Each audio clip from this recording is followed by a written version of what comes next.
आता पाहूया टॉप 9 मोठ्या बातम्या। लोकसभेत उद्यापासून ऑपरेशन सिंदूरवर विशेष चर्चा, तर राज्यसभेत मंगळवारी ऑपरेशन सिंदूरवर चर्चा होणार। मुंबई बॉम्बस्फोट प्रकरणात 9 ऑगस्टला सुनावणी, 9 तारखेपर्यंत सुप्रीम कोर्टात आरोपींना म्हणणं मांडता येणार। नाशिक रोड भागातील सॉफ्टवेअर अभियंत्यांच्या घरी जीएसटीच्या पथकाची छापेमारी, मोठ्या प्रमाणात रोकड जप्त, जीएसटी विभागाचा कर चुकवल्याचा अधिकाऱ्यांना संशय, 2 पेट्या भरून रोकड सापडली।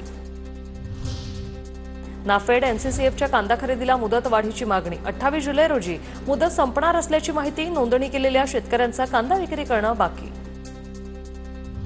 कोकणातील रेल्वेला 3 sleeper coach, Hazrat Nizamuddin junction ते एर्नाकुलम जंक्शन दरम्यान धावणाऱ्या रेल्वे गाडीला कायमस्वरूपी 3 शयनयान डबे वाढवण्यात येणार, चाकरमान्यांना दिलासा। देशभरातील शाळांमध्ये विद्यार्थ्यांच्या सुरक्षेसाठीच्या उपाययोजना आणि सुविधांचं ऑडिट करणं अनिवार्य, केंद्रीय शिक्षण मंत्रालयाचे सर्व राज्यांना आदेश। हरिद्वारमधील मनसादेवी मंदिराकडे जाणाऱ्या पायऱ्यांवर चेंगराचेंगरी, 6 जणांचा मृत्यू, अनेक जण जखमी असल्याची माहिती, जखमी भाविकांना रुग्णालयात दाखल केल्याचीही माहिती। बिहार निवडणुकीसाठी काँग्रेसची उमेदवारांची निवड समिती जाहीर, अजय माकण यांच्या अध्यक्षतेखाली समिती जाहीर, खासदार प्रणिती शिंदेंचाही या समितीत समावेश।